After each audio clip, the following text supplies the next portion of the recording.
അപ്പോൾ ഗൈസ്, കരം നമ്മുടെ വിനീത് ശ്രീനിവാസൻ ഡയറക്റ്റ് ചെയ്യുന്ന പുതിയ മൂവിയുടെ ട്രെയിലർ 2 ദിവസം മുന്നേ റിലീസായിട്ടുണ്ടായിരുന്നു. ഏകദേശം 1 മില്യൺ വ്യൂവേഴ്സ് വന്നിട്ടുണ്ട് യൂട്യൂബിൽ ഈ മൂവിയുടെ ട്രെയിലറിന്. വിനീത് ശ്രീനിവാസൻ ഡയറക്റ്റ് ചെയ്യുന്ന ഈ മൂവിയുടെ, അതായത് നമ്മുടെ വർഷങ്ങൾക്ക് ശേഷം വിനീത് ശ്രീനിവാസൻ ഈ സിനിമ ഡയറക്റ്റ് ചെയ്യുകയാണ്. അപ്പോൾ ഇതിൻ്റെ തിരക്കഥ ഒരുക്കിയ നോബിൾ ബാബു തോമസ് ആണ്. അദ്ദേഹം തന്നെയാണ് ഇതിലെ ലീഡ് കഥാപാത്രം, ഹീറോ ആയിട്ടുള്ള കഥാപാത്രം ചെയ്യുന്നത്. പതിവ് സിനിമകളിൽ നിന്നും, വിനീത് ശ്രീനിവാസൻ സിനിമകളിൽ നിന്നും വ്യത്യസ്തമായിട്ടാണ് ഈ സിനിമ ഒരുക്കിയിരിക്കുന്നത്. ഇതൊരു ആക്ഷൻ അഡ്വഞ്ചർ ടൈപ്പ് മൂവിയാണ്. തിരക്ക് ശേഷം വിനീത് ശ്രീനിവാസൻ ഫീൽ ഗുഡ് മൂവികളൊക്കെ, ക്യാമ്പസ് ഫീൽ ഗുഡ് മൂവികളൊക്കെ ഉപേക്ഷിച്ച് ആ ഒരു പാറ്റേണിൽ നിന്നും തികച്ചും വ്യത്യസ്തമായിട്ടുള്ള ഒരു ജേർണിയാണ് നടത്താൻ ഉദ്ദേശിക്കുന്നത്. തിരയുടെ ഒരു ഏകദേശ ടൈപ്പ് മൂവിയാണ് ഈ ട്രെയിലർ കാണുമ്പോൾ നമുക്ക് അങ്ങനെയാണ് തോന്നുന്നത്. സിനിമ സെപ്റ്റംബർ 25-നാണ് റിലീസാവുന്നത്. അപ്പോൾ നോബൽ ബാബു തോമസിനെ അത്യാവശ്യം എല്ലാവർക്കും അറിയാൻ തോന്നുന്നു. നായക കഥാപാത്രമായിട്ട് ചെയ്ത റോളുകൾ കുറവാണെങ്കിലും അദ്ദേഹം ഒരുപാട് സിനിമകൾ ഇതിനോടൊപ്പം തന്നെ അഭിനയിച്ചിട്ടുണ്ട്. അപ്പം ഈ സിനിമയ്ക്ക് മൊത്തത്തിലൊരു ഫ്രഷ്നെസ് ഉണ്ട് കേട്ടോ. ഈ സിനിമയിൽ ട്രെയിലർ കാണുമ്പോൾ തന്നെ അറിയാം, കുറേ പുതിയ പുതിയ കഥാപാത്രങ്ങളുണ്ട്. നമുക്കാകെ സുപരിചിതമായിട്ടുള്ള കലാഭവൻ ഷാജോൺ, അതുപോലെ മനോജ് കെ ജയനൊക്കെയാണ്, ശ്വേതാ മേനോനൊക്കെ ഉള്ളൂ, ജോണി ആൻ്റണിയൊക്കെ ഉള്ളൂ. ബാക്കി അത്യാവശ്യം എല്ലാവരും പുതിയ ആൾക്കാരാണെന്ന് തോന്നുന്നു. പുതിയ മീൻസ് മെയിൻ സ്ട്രീമിൽ നിൽക്കുന്ന ആൾക്കാരല്ല. അപ്പം നമുക്ക് എന്തായാലും ഇതിൻ്റെ ട്രെയിലർ ഒന്ന് ജസ്റ്റ് കാണാം. ഏകദേശം 1 മില്യൺ വ്യൂവേഴ്സിൽ അധികം വന്നിട്ടുണ്ട് ഇപ്പം. നമുക്ക് ജസ്റ്റ് ട്രെയിലർ ഒന്ന് കാണാം. 1 महीना हो चुका है मिस्टर यादव. हर रोज कम से कम 20 लोगों का फोन आता है. ये सब क्या हो रहा है मिस्टर यादव? ദേവ്, നാട്ടിലെ മിലിറ്റന്റ് ആക്ടിവിറ്റീസിനെ കുറിച്ച് നീ അറിഞ്ഞിട്ടുണ്ടാവുമല്ലോ. എല്ലാവരും സ്പെക്കുലേറ്റ് ചെയ്യുന്ന പോലെ ഒരു മാസ് മർഡർ ആണ് അവർ ഉദ്ദേശിക്കുന്നത് എനിക്ക് തോന്നുന്നില്ല. സിന്ദാബാദിൽ നമ്മൾ നടത്തിയ അറ്റാക്ക് ഇതൊരിക്കലും മറക്കില്ല. I think they are after us. So please be very, very careful. ചിലപ്പോൾ അവരെ നമ്മളെ ട്രാക്ക് ചെയ്യുന്നുണ്ടാവും. ഇതെന്താ എന്നോട് പറയുന്നത്?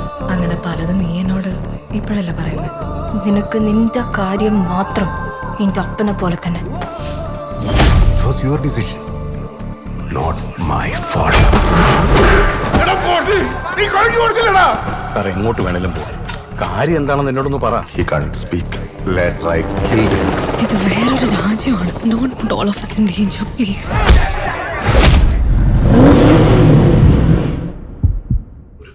ഒരു തോക്ക് പോലും കണ്ടിട്ടില്ലാത്ത നമ്മൾ എന്ത് ചെയ്യാനാ?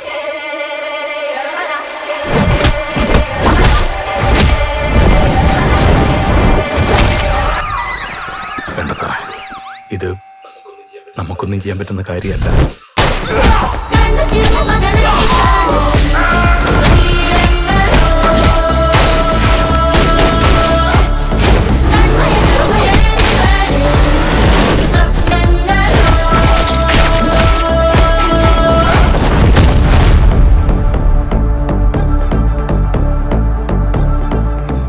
ഇതിന് റൺസേ ബോക എന്നാ പറയുന്നത്.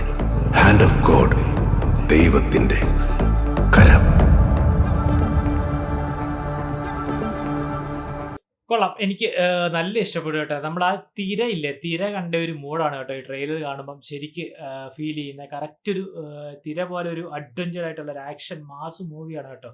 ഇപ്രാവശ്യം ഒരു വെറൈറ്റിയാണ് വിനീത് ശ്രീനിവാസൻ പിടിച്ചിരിക്കുന്നത്.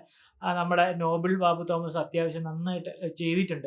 നല്ല നല്ല മേക്കിംഗ് ആണ്, നല്ല കളർ ടോൺ, DA ഒക്കെ ചെയ്തിരിക്കുന്നത് അതിമനോഹരമായിട്ടാണ്.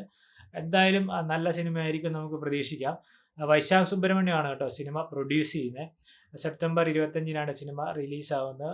പതിവ് വിനീത് ശ്രീനിവാസൻ്റെ ഈ ഫീൽ ഗുഡ് ടൈപ്പ് പാസം പോലത്തെ മൂവികളിൽ നിന്നൊക്കെ വ്യത്യാസമായിട്ടൊരു സംഭവമാണ് ഉദ്ദേശിച്ചിരിക്കുന്നത്. സിനിമയുടെ ട്രെയിലർ എന്തായാലും ഇൻട്രസ്റ്റിംഗ് ആണ്, അടിപൊളിയായിട്ട് ചെയ്തിട്ടുണ്ട്. പിന്നെ ബാക്കിയുള്ള ടീംസൊക്കെ പതിവ് വിനീത് ശ്രീനിവാസൻ്റെ ആൾക്കാരാണ് കേട്ടോ.